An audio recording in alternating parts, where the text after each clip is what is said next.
Hello friends, आज की video में हम बात करने वाले हैं ऐसे सेंटेंसेस के बारे में, ऐसे वाक्यों के बारे में जो समय के बारे में जानकारी देते हैं या ऋतु के बारे में या मौसम के बारे में जानकारी देते हैं। हम ऐसे सेंटेंसेस के बारे में बात करने जा रहे हैं और आज के टॉपिक में हम बात करेंगे जैसे कि आज बहुत ही गर्मी है, तो इस बात को हम कैसे कहेंगे आज बहुत सर्दी है, रिमझिम वर्षा हो रही है या धीरे धीरे वर्षा हो रही है, बहुत तेज़ वर्षा हो रही है। तो इस तरीके के वाक्यों को हम कैसे ट्रांसलेट कर सकते हैं, इसमें हम बात करेंगे। या बसंत ऋतु का मौसम है या सर्दी का मौसम है या फिर 5 बज रहे हैं, या फिर इस तरीके से जो मौसम के बारे में जानकारी देते हैं उनके बारे में हम जानकारी देंगे।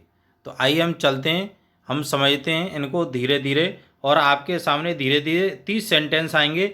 अगर 30 सेंटेंस सॉल्व कर लिए तो आपका ये टॉपिक पूरा कंप्लीट हो जाएगा, आपको अलग से कोई पढ़ने की आवश्यकता नहीं होगी।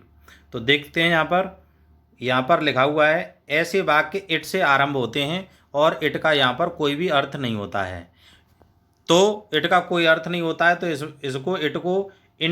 इसको कह देते हैं एम्पिटी इट कह देते हैं या इंट्रोडक्टरी इट कह देते हैं। ये केवल सामान्य जानकारी के लिए सामान्य तौर पर इसका प्रयोग किया जाता है। कैसे किया जाता है देखते हैं, हम इसको एग्जाम्पल के माध्यम से समझते हैं।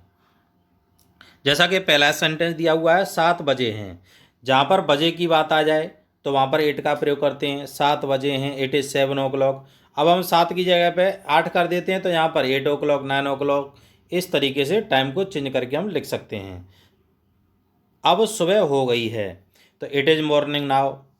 अब रात हो गई है, इट इज़ नाइट नाउ। अब शाम हो गई है, इट इज़ इवनिंग नाउ। इस तरीके से हो जाएगा, जैसा कि एग्जाम्पल तीसरा ही दिया गया है। अब शाम हो गई है, इट इज़ इवनिंग नाउ। अब आधी रात है, आधी रात को मिडनाइट कहते हैं, इट इज़ मिडनाइट नाउ। फिर आगे दिया हुआ है बड़ी सुहावनी सुबह है, यानी ये सुबह का जो मौसम है बड़ा सुहावना ही है। It is very pleasant morning. अगर यहाँ पर ऐसा होता बड़ी सुहावनी रात्रि है, सुबह की जगह पर रात हो जाती है, तो यहाँ पर मॉर्निंग की जगह पर इवनिंग या नाइट जो भी समय लगा रहे हैं वो समय हो जाएगा। नेक्स्ट एग्जाम्पल, जैसे कि यहाँ पर दिया गया है बड़ी सुहावनी संध्या है, it is a very pleasant evening. यहाँ पर सुबह के लिए मॉर्निंग लगाया, शाम के लिए या संध्या के लिए इवनिंग लगा दिया है। बड़ी अंधेरी रात है, बड़ी अंधेरी का मतलब ऐसा नहीं है बिग लगा दें, यहाँ पर बड़ी का मतलब बहुत अधिक अंधेरी रात है, it is a very dark night. दिन बड़ा मनहूस था, मनहूस कहते हैं जिसमें एक तरह का ऐसा महसूस होता है जिसमें आलस्य जैसा प्रतीत होता है, यानी ऐसा प्रतीत होता है जैसे कोई काम ही नहीं हो। दिन बड़ा मनहूस था, it was a very monotonous day. Monotonous day कहते हैं मनहूस दिन।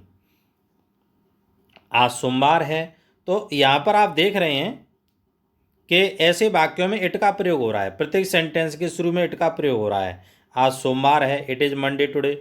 अगर हम यहाँ पर सोमवार की जगह पर मंगलवार कर दें तो यहाँ पर मंगलवार की अंग्रेजी लगा देंगे, it is Tuesday today, it is Sunday today. अब जैसे यहाँ पर दिया हुआ है 10वां एग्जाम्पल है कल रविवार था के लिए वॉज आ जाएगा, it was Sunday yesterday. Sunday को हम चेंज कर सकते हैं जो भी दिन है।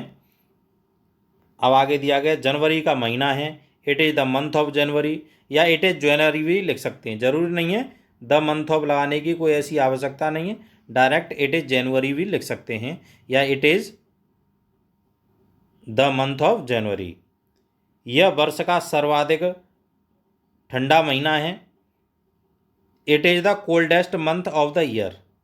अब जैसे अब हम बोलना चाह रहे हैं यह वर्ष का सर्वाधिक गर्म महीना है, अगर ठंड की जगह पर हम गर्म बोलना चाह रहे हैं, सर्वाधिक गर्म का मतलब सबसे ज़्यादा गर्म, तो यहाँ पर जो कोल्डेस्ट लिखा हुआ है कोल्डेस्ट की जगह पर हॉटेस्ट का प्रयोग कर देंगे, क्योंकि गर्म को हॉट कहते हैं, तो यहाँ पर सर्वाधिक गर्म के लिए हॉटेस्ट हो जाएगा।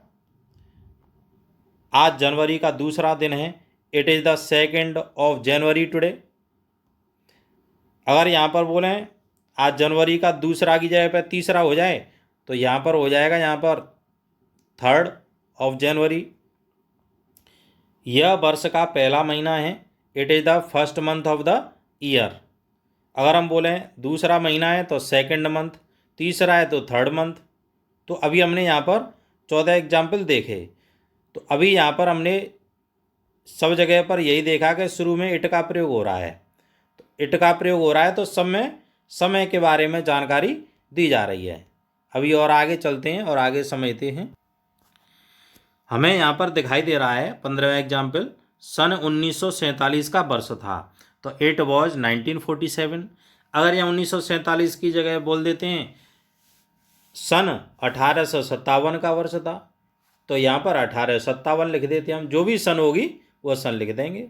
या बोलें सन 2020 का वर्ष है, तो 8 एज लगाएंगे। यहाँ पर 2020 चल रही है नहीं, तो 8 एज जो भी सन चल रही है उस सन को हम लिख देंगे 2020। आज मेरा जन्मदिन है, कोई भी समय बताया जा रहा है तो 8 लगा देंगे, 8 इज माई बर्थडे टुडे। अभी ठीक 8 बजा है, इट इज जस्ट 8। अभी हम बोलें कि ठीक 8 बजा है तो जस्ट लगा करके बोल देते हैं जस्ट 8। और 8 की जगह पर अगर यहाँ संख्या चेंज हो जाती है तो संख्या में यहाँ पर भी हम चेंज कर देंगे। जैसा कि हमें नेक्स्ट एग्जाम्पल दिखाई दे रहा है, 4 बजने में 10 मिनट हैं, तो इट इज़ 10।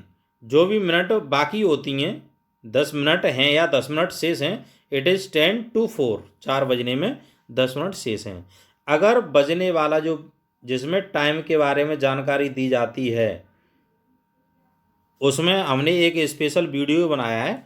उसमें उस वीडियो में घड़ी बना करके बताया गया है कि इतने बजे पर जैसे इतना टाइम हो रहा है तो कितना टाइम होगा, तो उसमें पूरा डिटेल में बताया गया है। आप हमारी इस वीडियो को देख सकते हैं। जैसे चैनल को सब्सक्राइब कर लेंगे तो सभी वीडियो आपके पास पहुंच जाएंगी, और जब आप वीडियोस को स्क्रॉल करके देखेंगे तो आपको एक ऐसी वीडियो मिलेगी जिसमें घड़ी मिलेगी आपको, और उसमें बहुत ही बारीकी से समझाया गया है कि किस तरीके से घड़ी का समय बताया जाता है।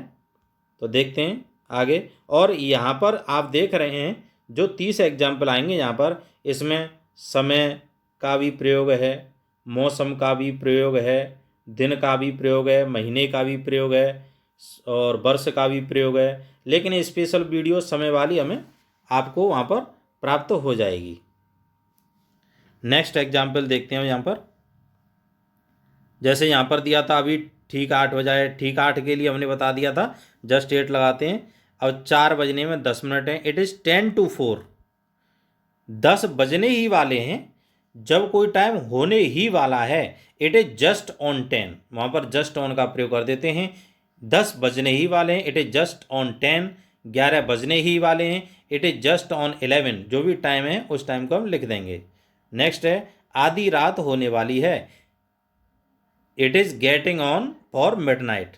आधी रात्रि को कह देते हैं मिडनाइट कह देते हैं। अभी 10:05 हुए हैं, 10:05 हुए। मिनट को हमेशा पहले लिखते हैं, चाहे कम है चाहे ज़्यादा हैं। तो इट इज़ 5, 5 मिनट हुए हैं। बज कर के लिए लगाते हैं पास्ट, कितने बज कर के, 10 बज कर के 10। It is 5:10। नेक्स्ट एग्जाम्पल दिया गया है 10:15 हुए हैं। 15 मिनट को क्वार्टर लिखा जाता है। क्वार्टर का मतलब होता है चौथाई, क्योंकि जो घड़ी है और ये यहाँ तक हमारा जो हिस्सा है वो आधा हो गया, और जब हम इसमें से कर दें तो यहाँ से लेकर के यहाँ तक का जो हिस्सा है वो क्वार्टर हो जाता है। ये वाला जो हिस्सा है वो क्वार्टर हो जाता है। जैसे यहाँ से लेकर के यहाँ तक का हिस्सा ये क्वार्टर हो गया जाए। अब यहाँ पर दिया गया है जैसे 10:15 हुए हैं, इट इज़ क्वार्टर। जैसा कि हमने कहा था मिनट को हम पहले लिखते हैं तो क्वार्टर लिख दिया, इट इज़ 10:15। अब यहाँ पर दिया गया है 10 बजने में 15 मिनट बाकी हैं। अब बाकी होता है तो वहाँ पर 2 लगाते हैं, तो इट इज़ क्वार्टर, क्योंकि 15 मिनट को तो क्वार्टर कह देते हैं, और बाकी के लिए लगा देते हैं 2। कितने बजने में, 10 बजने में, तो 10 लगा देंगे। अब यहाँ से आगे मौसम वाले वाक्य आ रहे हैं, मौसम सूचक हैं। बसंत का मौसम है, it is the spring season. जाड़े का मौसम था, it was the winter season या विंटर। वर्षा हो रही है, इट इज़ रेनिंग। वर्षा हो रही है, जोर की वर्षा हो रही है या मूसलाधार वर्षा हो रही है, it is raining heavily. Heavily के स्थान पर हम कैट्स एंड डॉग्स का भी प्रयोग कर सकते हैं। जोर की वर्षा होती है तो वहाँ पर हम कैट्स एंड डॉग्स लगा देते हैं। कैट्स एंड डॉग्स का मतलब यहाँ पर बिल्लियाँ और कुत्तों से मतलब नहीं है, या मूसलाधार वर्षा से मतलब है, या जोर की वर्षा से मतलब है। जोर की वर्षा के लिए हेविली का भी प्रयोग कर देंगे, कैट्स एंड डॉग्स का भी प्रयोग कर देंगे, या हेविली के स्थान पर इन टरेंट्स का भी प्रयोग कर देंगे, TORRENTS, इन टरेंट्स। तो कौन सा भी लगा सकते हैं हेविली के स्थान पर, कैट्स एंड डॉग्स या इन टरेंट्स। इसका मतलब ये होता है कि जोर जोर की वर्षा हो रही है, अत्यधिक वर्षा हो रही है, या मूसलाधार वर्षा हो रही है। लेकिन अगर हम बात करना चाहें रिमझिम वर्षा हो रही है, या ये कहें बूंदाबांदी हो रही है, तो उसके लिए लगाते हैं इट इज़ ड्रिजलिंग। ड्रिजलिंग का मतलब होता है बूंदाबांदी हल्की हल्की जो होती हैं, जैसे बाहर हम चले जाएं तो ज़्यादा प्रॉब्लम नहीं आए, यानी ज़्यादा भीगने की गुंजाइश नहीं होती है, उसको रिमझिम वर्षा कहते हैं। जोर की आवाज़ चल रही है, इट इज़ ब्लोइंग हार्ड। कभी कभी क्या होता है, जैसे कहते हैं बर्फ़ गिर रही है, तो यहाँ पर बोलते हैं इट इज़ स्नोइंग। स्नो का मतलब होता है बर्फ़ गिरना। तो आज की वीडियो में हमने यहाँ पर 30 सेंटेंस के बारे में बात की, जिनमें मौसम, महीना, तारीख, दिन उनके बारे में चर्चा हुई। तो ऐसे वाक्यों में हमेशा शुरू में इट का प्रयोग करते हैं, और इट के माध्यम से हम इनको आसानी से बना सकते हैं। यहाँ पर हमने उन महत्वपूर्ण सेंटेंसेस को रखने का प्रयास किया है जो कि आम बोलचाल में भी प्रयुक्त होते हैं और अत्यधिक आवश्यक रहते हैं, और हमने उनको चेंज करना ही बताया, कैसे आप उनको चेंज कर सकते हैं। तो इसी प्रकार की वीडियो देखने के लिए आप हमारे चैनल से अवश्य जुड़े रहें।